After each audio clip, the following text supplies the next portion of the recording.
As we all know, or as I hope we all know at this point, we are gathered here today on stolen Aboriginal lands, specifically the lands of the Kulin, the Wurundjeri people of the Kulin Nation. I'd like to acknowledge their elders, past, present, and future, as well as extend my respects to any First Nations people with us today.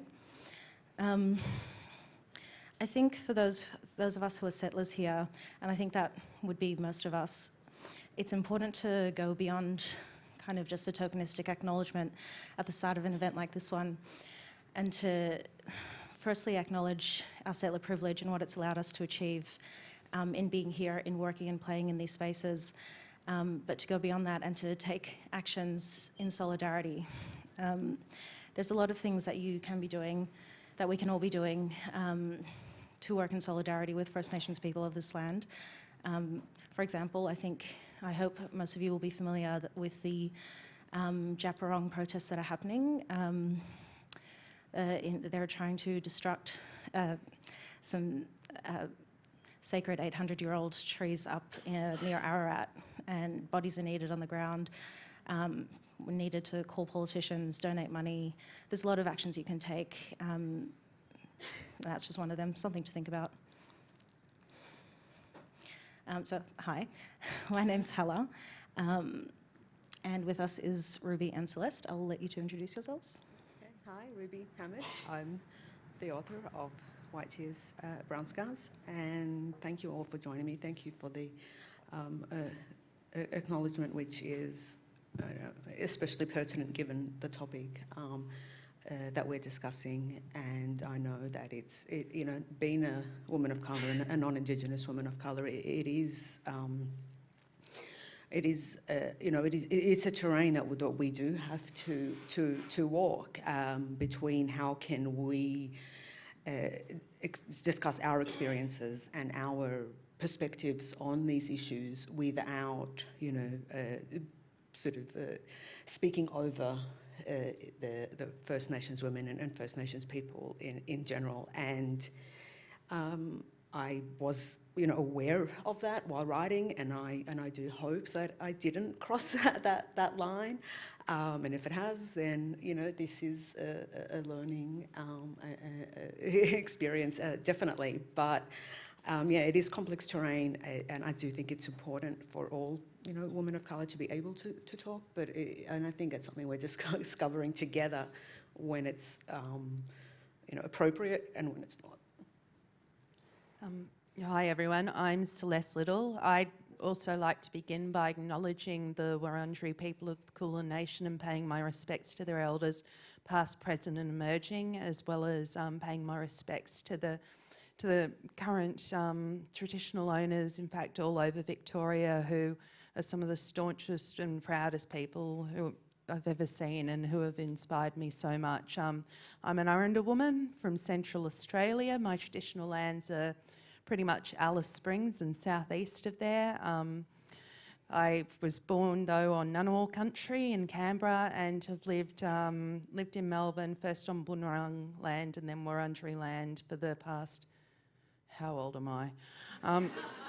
For the past 27 odd years, so been here a while. Just by way of additional intro, I'm a columnist for Eureka Street. I'm a freelancer for a lot of other places, and I'm a trade unionist, so yeah, that's me. So we're here to discuss your book. I'm sure everybody's got a copy. If you don't, there will be sales, I think, at the end, and Ruby will be signing copies. But yeah, White Tears, Brown Scars.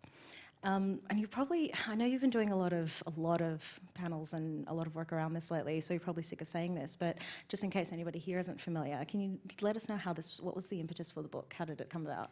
So the book came out of an article I wrote for The Guardian last year, how white women use strategic tears to silence women of colour, which went completely unexpectedly, globally viral, and a lot of backlash, but also a lot of support from women of colour across, from across Australia and the US in particular, and sort of saying, yes, we finally, they've known this is happening, but they finally saw it in a mainstream publication, acknowledged in that space. And it was women of colour who urged me to keep the conversation going. For me, it was, okay, I was doing my PhD, this kind of thing's been happening to me a lot, and I'm talking to other women, I'm seeing that it's happening to them, and I'm seeing tweets from Black women in America talking about their experiences at work. So I was like, is there some sort of connection here? Is this systemic, or is this just something that happens sometimes? And, you know, it was not just in the response to it was in the, before writing the article, I was thinking this is happening so often it deserves to be spoken about more. And then the response to the article was like, okay, this is absolutely systemic. And so a lot of women asked me, keep this conversation going. Like, you're in a position now because you've said it and it's there, and keep it going. And so it's like, gosh, is there a book in this? And then I was like, how do I write a book on this? But then once you start the research, it's like, there's like 50 books on this. But yeah, so it was about condensing it.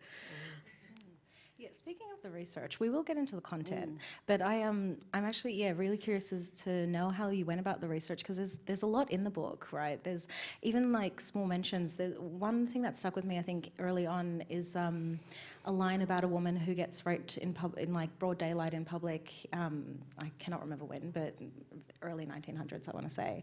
And I jumped on, I'm like, that's how? Jumped on Google, Googled it, did not come up with any results. So I'm assuming it's like part of National Archives or something. But can you tell us a bit about the research? Okay, so I think the one you're talking about is in Southern Rhodesia, and I got that from one of the texts I used for that part of the book, which was Black Peril, White Virtue, or White Virtue, Black Peril, my bad. So yeah, I got that from that book, and I would have loved to go into the archives, but there wasn't that much time, and I'm also not an experienced historian, so I relied on the research of others. And in most, when I could, in most cases, I tried to use the research of women from, in the communities.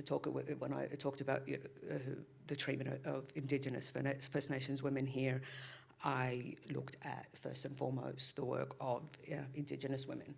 And the same goes with, we're talking about, Black women in the US, and sort of filled in the gaps with others. So it was a lot of reading textbooks, or not textbooks, but reading texts by historians, by critical thinkers, and then using that to sort of to synthesize and bring it all together. To try to find some common threads, and by no means to try to imply that all women of colour and Indigenous women's experiences are the same. They're absolutely not. And I discussed it at the start of the book, the complicated relationship I have with some of these terms, and I'm aware of all that. Yeah, they can be homogenizing, can't they? It can, and it's tough. So what I try to do in the book is, okay, when I'm talking about something that is general enough that it can apply to all, women, no matter what their background, then I'll use a term like women of colour or Black and brown women. When it's something that's specific, then there's a great responsibility and in honesty, you have to be specific that that's who you're talking about, because that doesn't apply to everyone.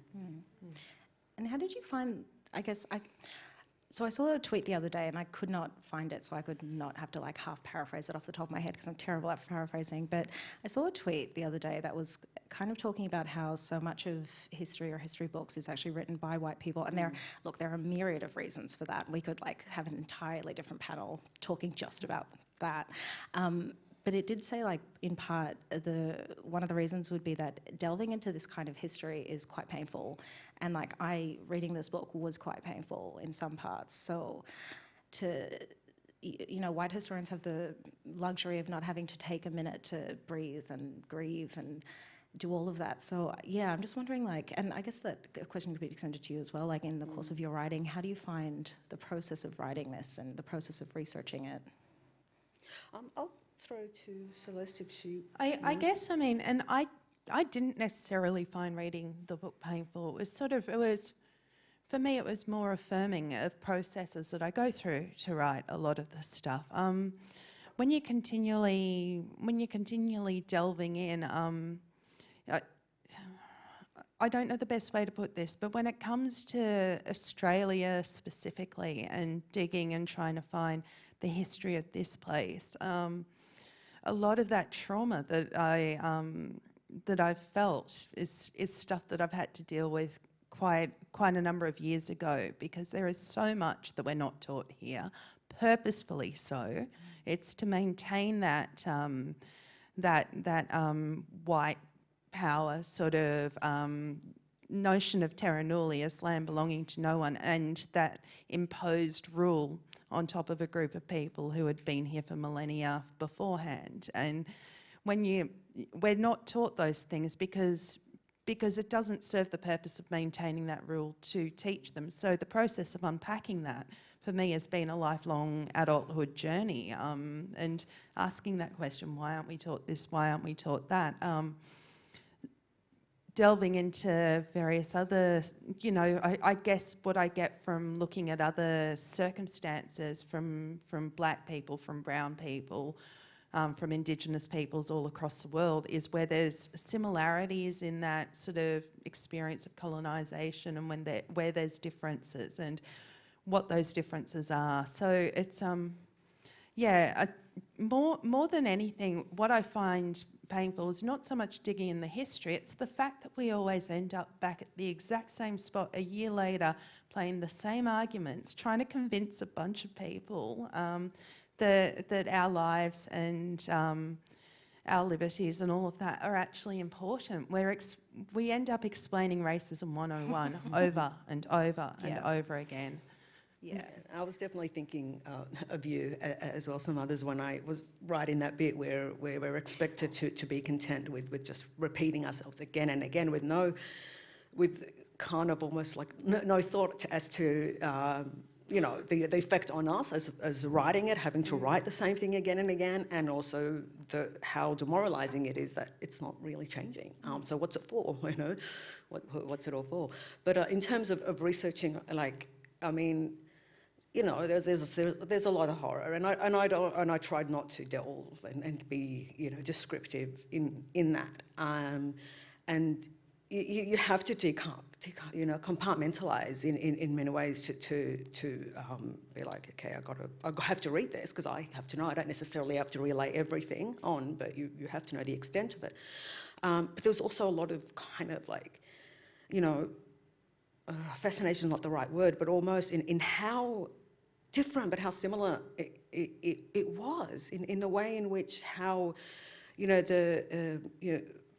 how black women and enslaved black and African women were treated under slavery, and Indigenous women here, and then the parallels with Indigenous women here and in North America with the child removals, and it's the same, and like the same rationales, the same justifications given, without necessarily much communication in between. And if that's the case, if the same things are playing out without it being a conspiracy, then you have to look at, well, where is it coming from? And where is it coming from was the construction of what is a white person, what is a white man, what is a white woman, and then anyone who doesn't match that is basically inferior, and we can do as we wish because, well, they're not as good as us, they're not like us, and it's okay for us to do this. Human. Yeah, exactly. Yeah, no, it's funny you bring up the repetition, because I think you actually address that later in the book. It's, we do often, like, you mention Audre Lorde, you mention like bell hooks, and like even further back into history where we are just like repeating the same thing over and over, and it is in effect how white supremacy maintains itself, isn't it? Like if you apologize one day, and then you also brought up the apology, and then like in 2008, and then fast forward a few years, and somebody is writing an article about how colonization was good, and in this current environment that we find ourselves in, you can publish an article. Like it boggles the mind that you can even publish an article like that. So we can go from 2008, yes, we acknowledge government culpability for stolen generations, we apologise, and then, a decade later, being like, well, they trying to be nice. You know, I'm not going to mess with the columnist who wrote it, but that's literally, I think a lot of you would know who I'm talking about, and I do discuss it in the book. Like, you can't, you know, sure, they were misguided, but they're trying to, it's like, no. You can't take us backwards like that. Like, you can't go from being like, yes, and which is not to say that the apology in itself, and you know, Celeste can speak to this more than I can, is enough, but it's a minimum to progress from. Yeah, I mean, the apology was as simple as an acknowledgement. You know, after so long, and it had been a hard fought for acknowledgement. It was an acknowledgement that had been waited for 10 years from the Bring Them Home report, the tabling of that, and it had been a really weighted one because it was initially put on John Howard as the Prime Minister of the day to do it, and his continual refusal. You know, the apology was incredibly well worded. I think a lot of Aboriginal people at the time found some sort of sense of perhaps there's a beginning of healing there, but we also felt deeply cheated after it. You know, because straight away any sort of talk of compensation was cut off. Any sort of forward momentum, so that we weren't going back to the sorts of policies and rhetoric that that led to those numbers of children being removed. We were hoping that sort of stuff wouldn't be repeated. To then look at child removal rates now, which are in some places exceeding what they were during the height of the stolen generations, and to find out that in places like New South Wales, it's even easier for this to occur, even though there was, you know, following the apology, there were promises that never again, and there was definitely, you know, commitment that they'd work more with communities. To find out that this isn't the case and it's still going on and it gets worse and worse, and then we've got white commentators effectively sanitising the entire thing and talking about good intentions, and that is just mind-boggling. Yeah, as I said, whiteness will find a way to maintain itself. I did want to make a note of this. I don't know if this happens, I mean, I'm sure it does happen to both of you, but anytime I find myself speaking to whiteness, I often find that I have to defend myself. I don't hate white people. Like, you know, let me just caveat, like, hashtag not all white people. I don't hate you personally. I like hate whiteness as a, you know, ideological structure and like really like, but you know, I don't hate you. I'm sure you're fine. But so I just wanted to kind of throw in that caveat before, and I'm going to read a section of your book here, but yeah, where it's not so much people that I dislike, although I do dislike people who perpetuate that system. But when we speak of white people or whiteness, we are speaking to the structure as opposed to you personally. But you do say in your book, and I hope, look, I actually have an uncorrected proof, so hopefully I'm not going to read anything that hasn't like been changed. Okay, that's good. I mean, it's pretty good as I read it. Okay, I have to angle this with the light. So you say, whiteness is more than skin colour. It is a system that privileges those racial, cultural and religious identities that most resemble the typical characteristics associated with the white Western Europeans who created the system in their image. And this system of white supremacy is now so ingrained it can exist without white people. So yeah, just throwing that out as a caveat, just in case. But I did want to talk a little bit about, well, I guess the thesis of the book, white feminism. White women in particular. I thought it was actually really interesting.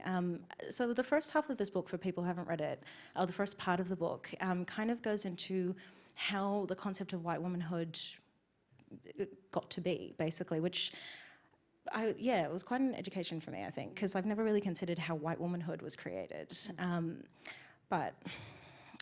So, again, because I can't paraphrase, I'm just going to read this off my phone. Mainstream Western feminism cannot be anything more than another iteration of white supremacy.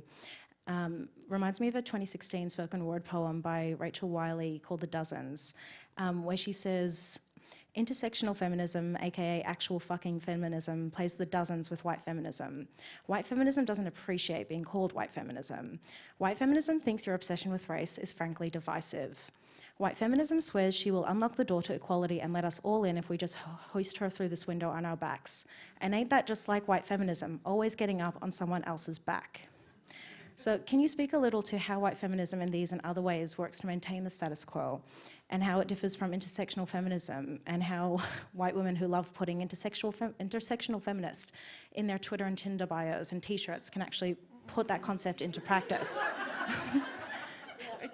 Comes up a lot, doesn't Big it? questions. Roll my eyes, so- I didn't. I like to look like when I think of feminism, and what we now call intersectional feminism, I think of it as global feminism. So it's a feminism, and some academic circles call it transnational feminism, which is another very academic word. And global sounds a little less, a little more accessible. So and that really means you have to think of it globally, which means necessarily you have to acknowledge that the experiences are not all the same, and that, which is the fundamentals of intersectional theory, and also that acknowledgement that gender is not the only sort of locus, the only sign of oppression that women face. So as long, and that's what I was, that's the rest of that quote that Hella read out at the beginning of, was until white women acknowledge that, then it's always is going to be another, a form of white supremacy, because they're going to be, elevating themselves and maybe taking a few chosen women of colour with them. However, the system is still in place because it hasn't acknowledged that whiteness has achieved what it's achieved at the expense of the people that it's colonised, and then the people that have come from other countries many of whom themselves are fleeing colonisation.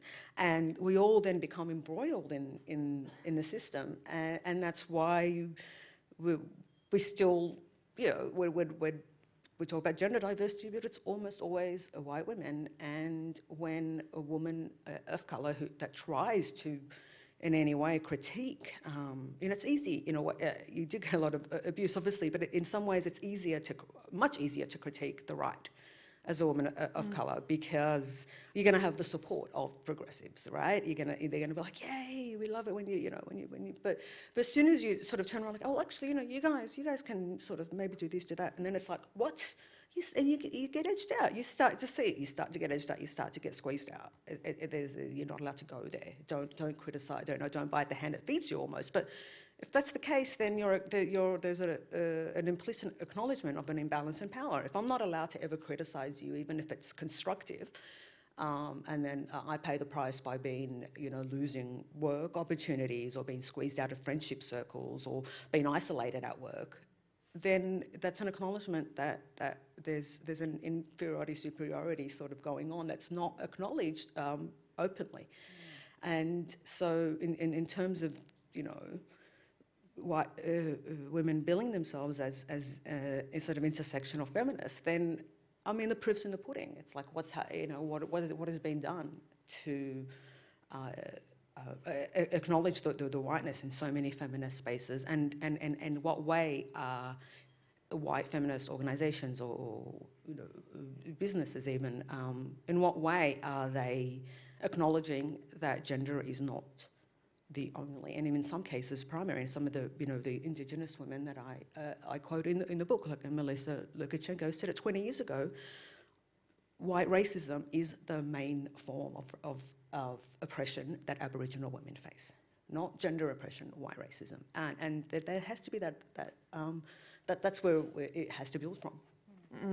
Yeah, that was interesting. I had a friggin' light bulb moment when I read that part, and the light bulb moment goes like this: after 7 years, 7 years since I created it, the penny finally dropped to me as to why I called that bloody blog Rantings of an Aboriginal Feminist rather than Rantings of a Feminist Aboriginal.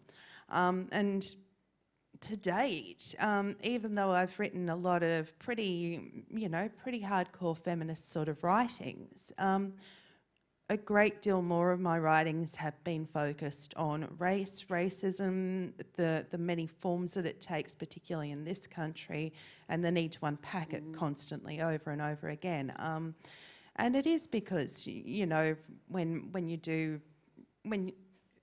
well, even you brought up progressive, so bringing up gender issues within progressive circles is hard enough, because I think progressives make that assumption that because they're progressive, they're across everything, and that's just the way it is. And when they find out that they're not, the defensiveness that can come with that, it can be really confronting. But yeah, learning that they're not across gender, or they're not across race, or they're not across a whole heap of other, because my understanding, I don't know, intersectional feminism, yeah, global feminism, I totally get that. I just tend to bring it, my understanding of it is always, you know, these different structures of oppression and rungs on a ladder, and that's how I've been able to break it down, which was very much the ideas that you spoke about when you brought up Audre Lorde and then Kimberly Crenshaw and their unpacking of it, because it was about, you know, well, for me, feminism can't be of any use unless it's liberating the person who is oppressed by the most systems possible on the bottom of the ladder, because if that person is liberated, then everyone else who's on the rungs above them actually ends up benefiting from their liberation. Whereas if you're just liberating the people who are closest to the top, then you've still got all these people down here who are still struggling, and that includes, you know, women of colour. It includes a whole heap of other groups as well. Yeah, yeah, no, you say this in the book as well, but I was thinking about it more in terms of the marriage equality referendum, where white women. So a lot of the feminism they practice is to get white women on par with white men, and it kind of stops there. And I think in a different way, it kind of played out for me. Like, we watched it happen live with the marriage equality referendum, where it was kind of like, you're going for the easiest possible, or for the like, sorry, I'm probably not explaining that very well. But yeah, so you're kind of, so, you know, we can now marry each other or whatever, and then everybody else who is still marginalised under this like queer banner is still being marginalised, but we've got the right to marry, so fuck it. And I feel like that happens a lot with whiteness as well, where it's like the affirmative action thing, right? Where white women are the main beneficiaries of affirmative action, and it's kind of like, well, you know, we've achieved gender equality, so fuck it. Yeah, and get this. So affirmative action in the US, white women are the greatest beneficiaries, and this is something that Kimberly Crenshaw also goes into in a later paper she wrote. The greatest beneficiaries of affirmative action, they're also the ones most likely to bring a lawsuit alleging that affirmative action is affecting them adversely on the basis of race. So that is, and she gives statistics as well. Yeah. So we don't keep those kinds of statistics in Australia. That's why I used American ones for that section. But think about what that means. The most likely to benefit from it because when it's on gender grounds, and also the most likely to litigate on the saying I've been racially discriminated. Yes, So. this is what I was saying earlier. So the start of I don't know what you call it, but the on one of the starting pages, it starts with an Arabic proverb, "Darabni baka sabani washtaka," which basically means he hit me and he cried, and then he ran to tell on me. Where it's that exact thing playing out, where it's like, you've just punched me in the face, and now you've gone crying to somebody that you've somehow been victimized, and it's just that repeating, and you know, white women's tears. It's the whole, you know, I've done something, or I've abused you in some way, and now I'm going to claim victimhood.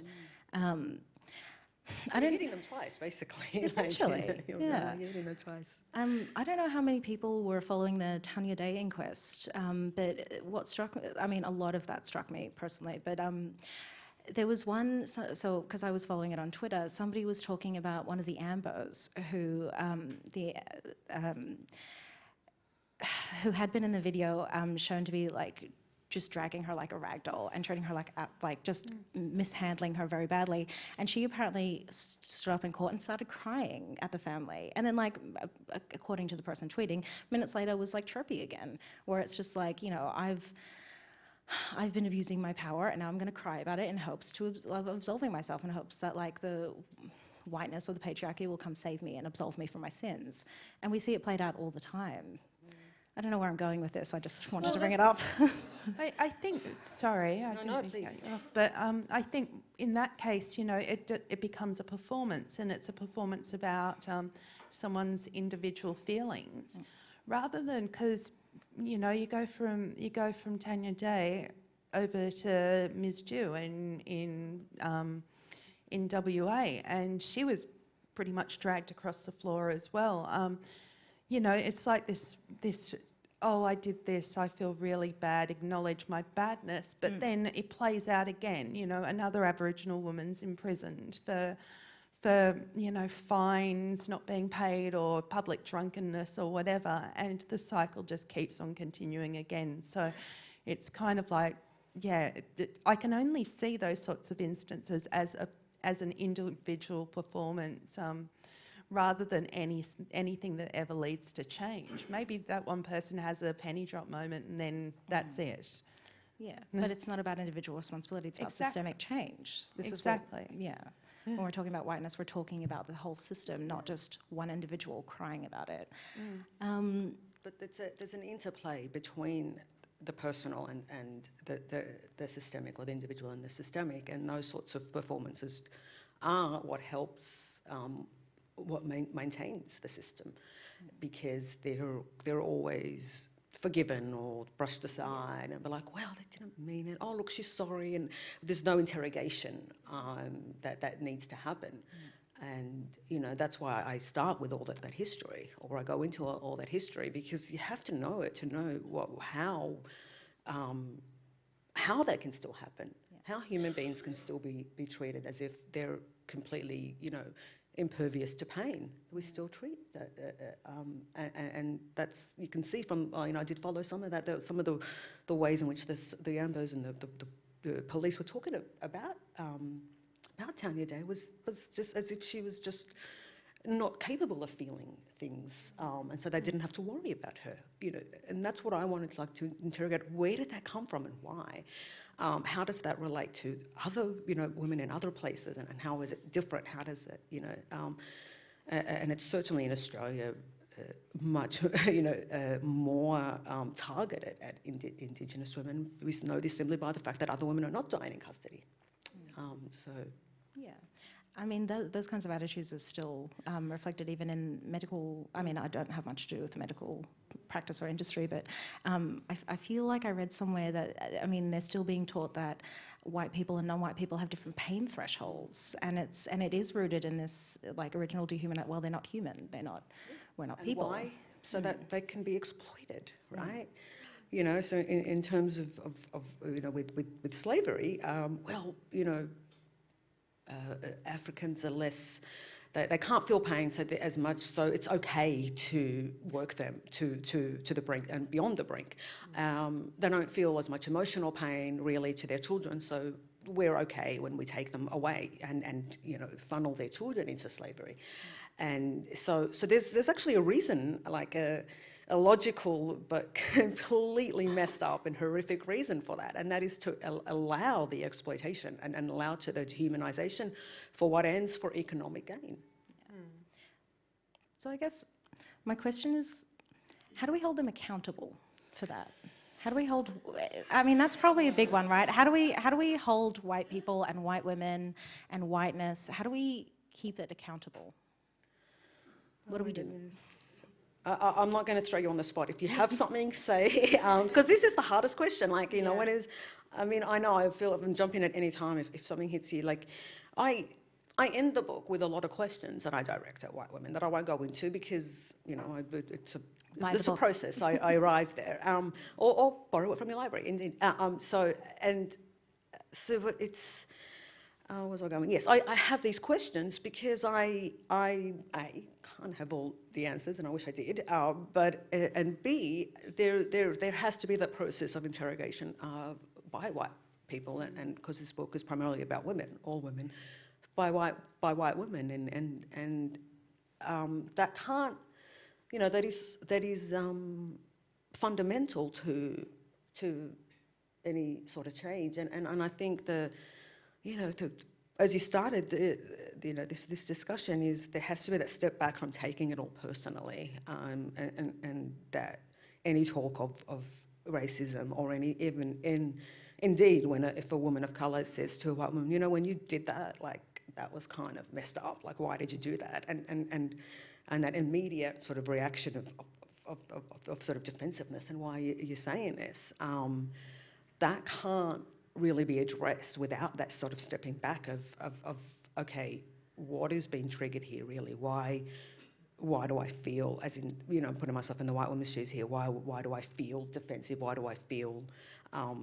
like I'm being attacked? And the answer is because you're being forced to think about your privilege, and you're aware of your privilege because you are now invoking it in order to sort of shut down the other woman. And of course it's going to shut down because again, that sympathy is going to flow. And so, Robin DiAngelo talks about in White Fragility. It's going to flow to her. And so what I wanted to answer in the book is why. Why is it so easy for that to happen? Why is it so easy to paint an Arab woman as aggressive and a black woman as angry? And that's, that the history is there. And it's not just a matter of, oh, well, it happened then and that's why it's happening now. It's a matter of repetition.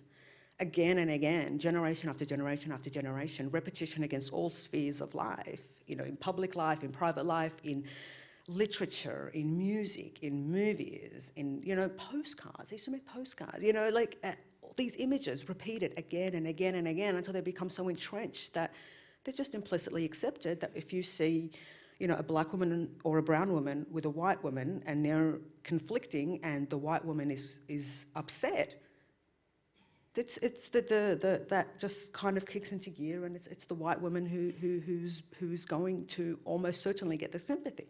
Now, what I'm asking here is not to say that, or not to agree the white woman's always wrong and the brown or black woman is always right.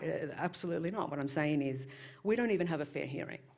We don't have a fair hearing. We can't even, even before we open our mouths, we're not really going to, at the way the world is now, be listened to. We want a fair hearing so that we can discuss our conflicts and our differences in a way where people can honestly and genuinely look at the actual situation of what's happening before they make any sort of judgment. I think, the only thing that I'd add is that I've been in so many feminist spaces now, and one of the features of feminist spaces seems to be that when I've been on panels, not this one, because look at all of us with our colours, but when I've been on panels with that sort of, I was talking about, we were talking about intersectionality before, and performative intersectionality. I've sat there and I've heard people individually name their various privileges. They've just sat there and gone, I'm a this, I'm a that, I'm able-bodied, I'm heterosexual, I've got white privilege and all of that. And they've taken up 5 minutes just labelling their own privileges. Like, thanks, here's a cookie. Yeah.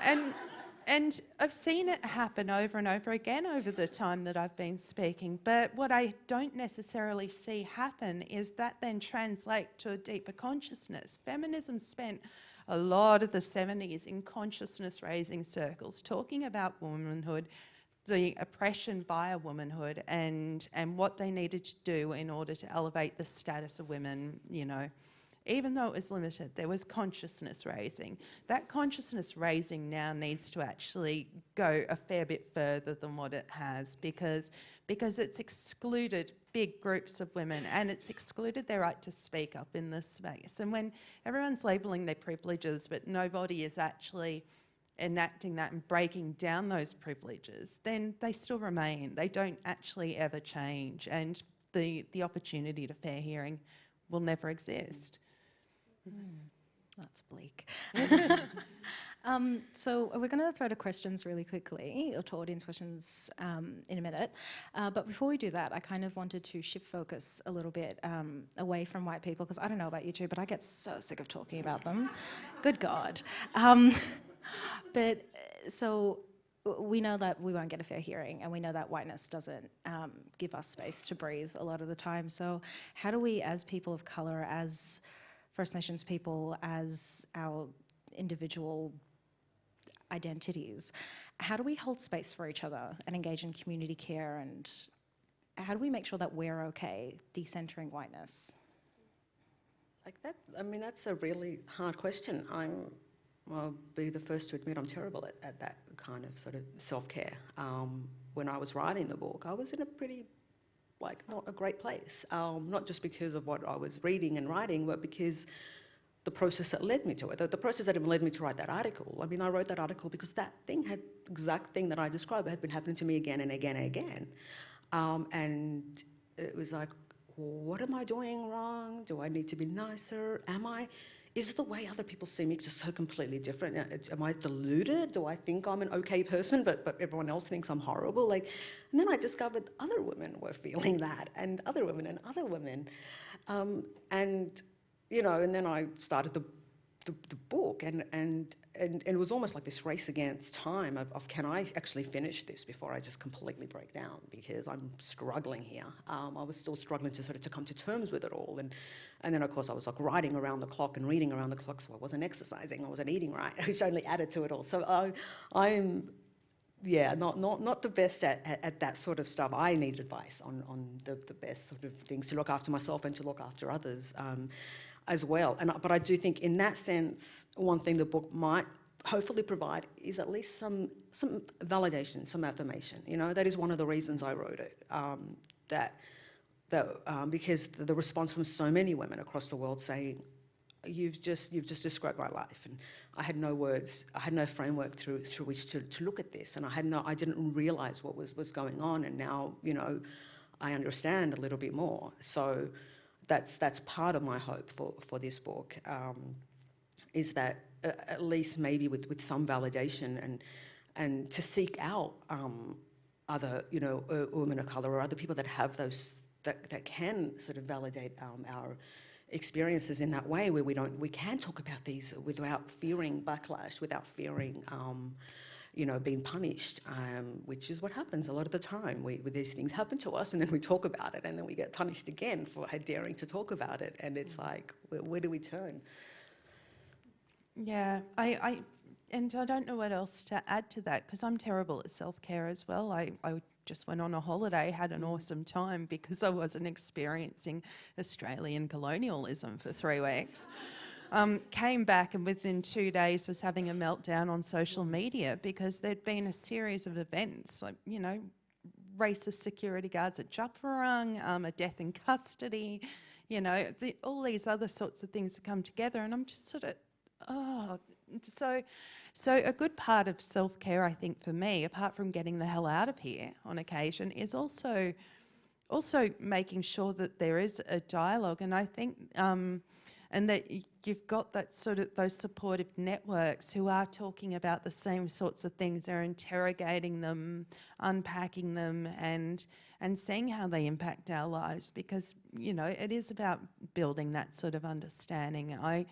I could vent in a space of people who understood why it was that I would get so frustrated by what I'd seen within 2.5 days of getting back, and it helped me process it. But it is really, really tough. So my hope would be that, yeah, through like Ruby's book, through other writings of, you know, women of colour talking about these sorts of systems of oppression, that it actually leads to bigger dialogues, and instead of defensiveness, it leads to exchange and understanding. Yeah. And that's why I finished the book with these questions that I'm posing to white women. It's like, you know, I ask all these questions and I'm like, these are not rhetorical. Like, I want you to think about answering them, whether it's in articles or books or even just amongst your friends. Like, answer these questions, because then we might be able to have, you know, a more equal and fair dialogue. Yeah. Awesome. We'll open it up for questions now. Before we get to, I mean, feel free to raise your hand now, but I just want to be really clear about something. I'm looking for questions, not statements. Don't need a 3-minute even like context to your question. Like, just ask the question. That'd be great. With that being said, does anybody have questions? Awesome. There's a few up front.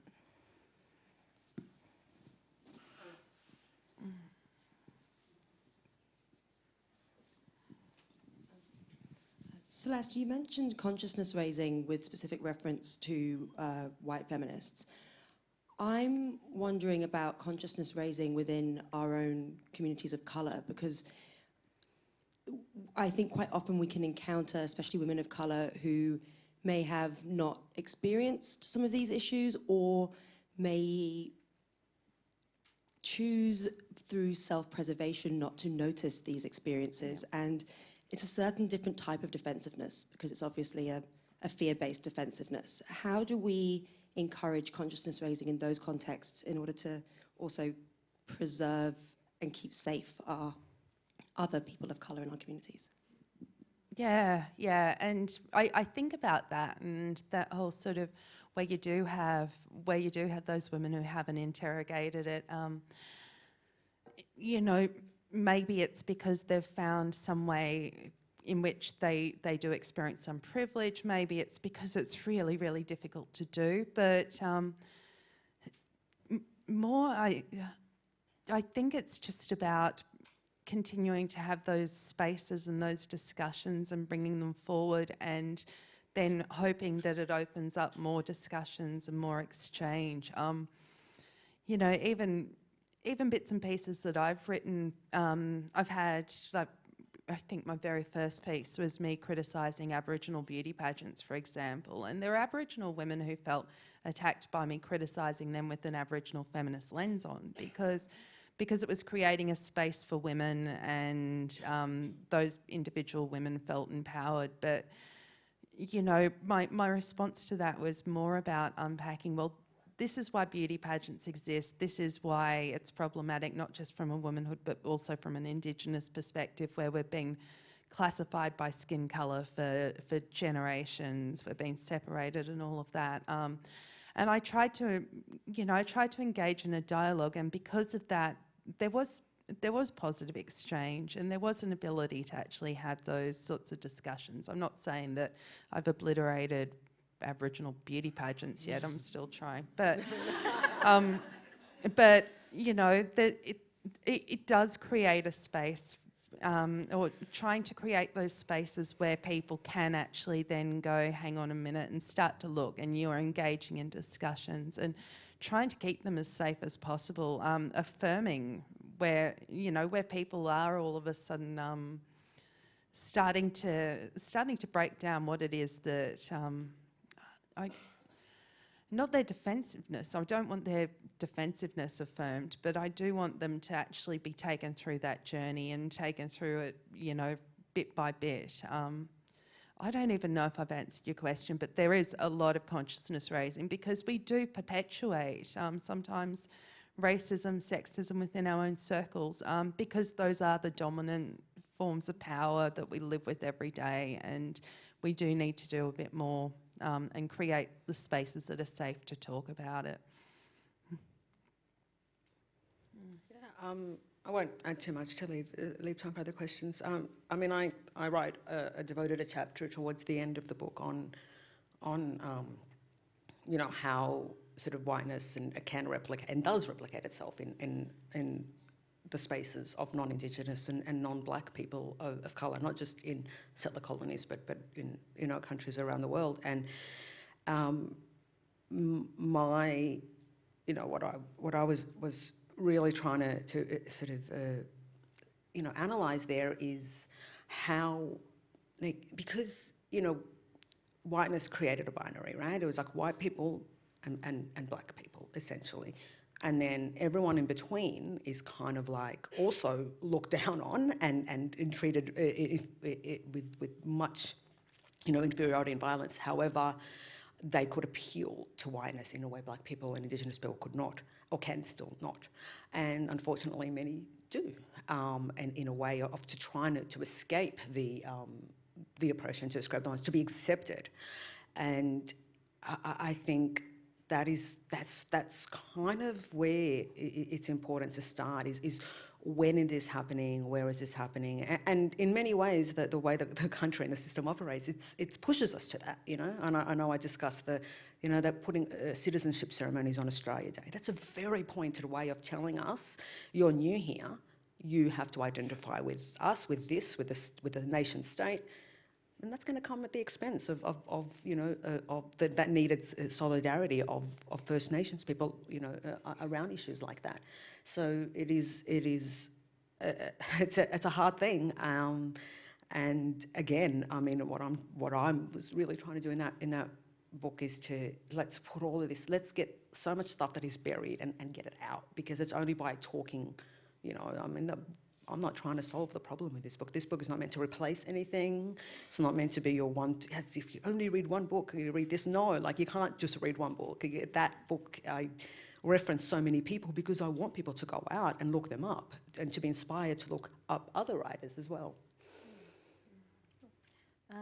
There were other questions, I can't remember, yep.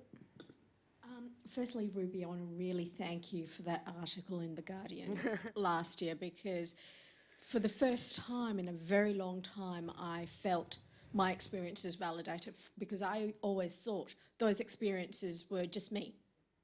And it used to have a huge impact on my mental health, not just in the way I perceived myself, but the way I operated in the world. So firstly, big thank you. My question is around the mental health of women of colour and how the conscious raising needs to address that, because it's about that resilience we need to build within our communities of women. Yeah, I mean, I sort of like I describe it as we're traumatized and re-traumatized, and we're essentially in like, the power dynamic is so stacked against us that it's essentially like being abused again and again, and not being able to have any recourse because we are in a sense trapped in the system, and I mean that's like, as I said earlier, I'm so terrible at self-care and looking after myself and my mental health. In many ways, this book was quite difficult writing, but it was also a catharsis. And I think women, some of the women told me is that they get validation from seeking out other women, like from seeking out, boards and online, forums where they can talk about these things and know that they're going to be listened to, and not, be shouted down, not be punished again. And it's, I'm just hoping that there could be some sort of acknowledgement that we are struggling in that way, and then that the effects and that the society is having on us. But I guess, the way in which the article did impact so many women and they felt validated, well, then that's a key. Then we need to keep validating each other's experiences. We need to, talk with each other and give that support. That's, beyond that, I mean, it's about we have to take down the system. I mean, I wish I could tell you exactly how. Which is not like destroy the whole country. Like it's just, be sensible. Yeah. I just know that if someone's going to quote me on that, like she wants to put, No, absolutely. tear Let's down the destroy whole, the system. let's destroy the system, I'm happy to be quoted on that. Yeah. Was there anyone else? Yep. I love how all the questions are conveniently coming from close by. Yeah. Oh, yep. So speaking to not talking for women of colour, but also not getting you to, do racism 101 again and again and again, where is the line between those two things? You mean you as a white? Yeah, so woman? Yeah. so not speaking for you while to sort of explaining things to other white people, but also not putting it on women of colour to explain everything. Yeah. Sorry, I need to watch my hand gestures. Do you have something? I've knocked this as well, Sorry. I think twice. Where is the line? It's a hard one to answer. I think that, well, last time Ruby and I appeared on stage together, we had a bit of a chat about the fact that we'd never appeared on stage together.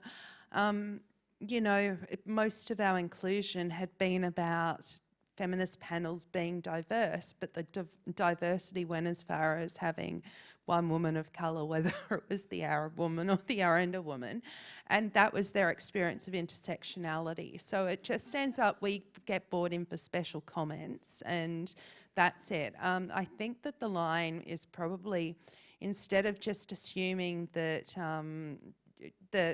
an Aboriginal woman or an Arab woman or a black, brown, woman of colour, Indigenous woman, whatever else is there to be the diversity quotient. It's about flipping that and recognising that the experiences are important, and that it's about, that the listening, the deep listening, there's a lot more. Who have I pinched deep listening from? Sorry, I know it's a black feminist. This is terrible, Little. But that a whole idea about actually listening to what's being said and engaging in exchange rather than speaking for is probably more important than anything else to me.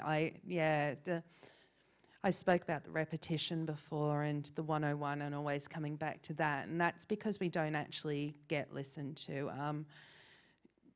Where we're speaking about, so where you're raising consciousness within your own circles, that's incredibly important, but it's good to back that up with then using whatever platform you can to elevate voices that represent what you're talking about. Yeah, and I think we need to sort of keep in mind we want to work towards a kind of a world where we don't have to have these particular discussions. And so what that also means is not only calling on women of colour and when it's time to talk about, race. And I mentioned this, at my book launch, and I was quoted incorrectly. Afterwards, what I said was, you'll know we're starting to get somewhere when you do have a panel like this where it's all non-white women, and we're talking about something climate or just climate change or although that is related to race and colonisation as well, that example. But mortgages. Let's look at that. But again, that's also financial and that's related. Everything's related to race. I get it.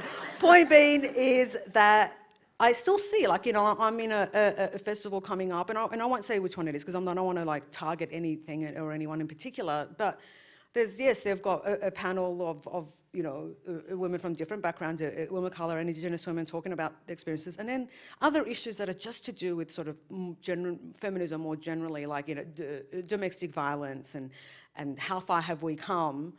They're all white still. It's still happening, right? This is what I mean. There might be more of us speaking louder and just having a panel like this was not something that would have happened even just a few years ago. However, there's still a bit of sequestering, a little bit of separation going on there. We need to be looked at as full human beings that have opinions not only on this obviously it's all related and comes back to it, but honour our intelligence and our input and our humanity by across the board looking to us as maybe we can be sources of wisdom on lots of things.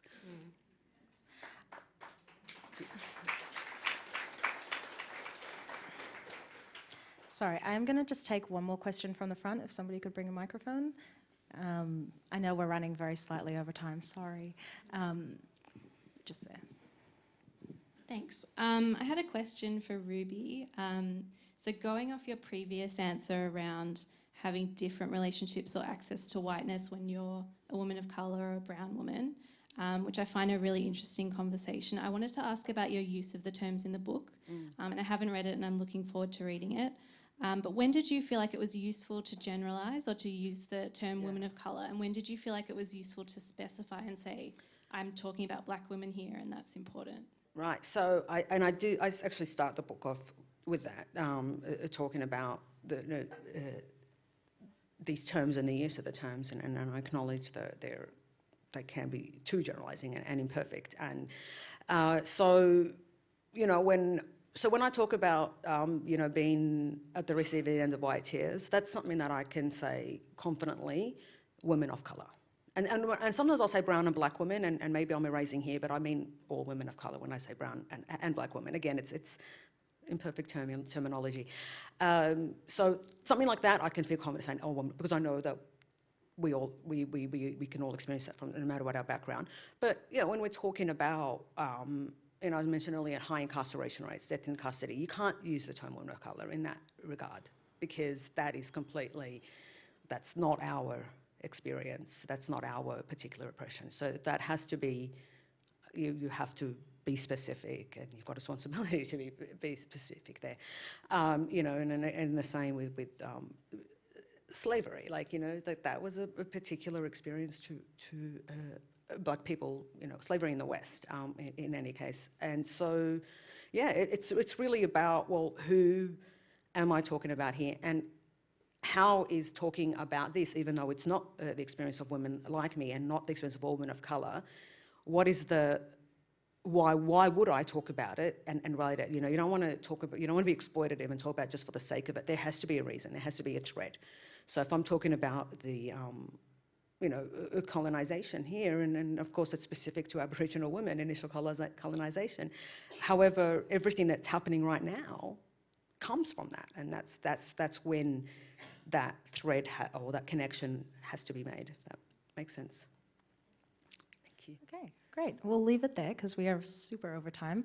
I do want to thank everybody for coming, and a reminder that you will be signing books. I think, I cannot see where it's set up, but it's probably, in the back of the room. I can see the booksellers waving. Thank you, booksellers. Thank you both. That was awesome. Thank you so much, Lady.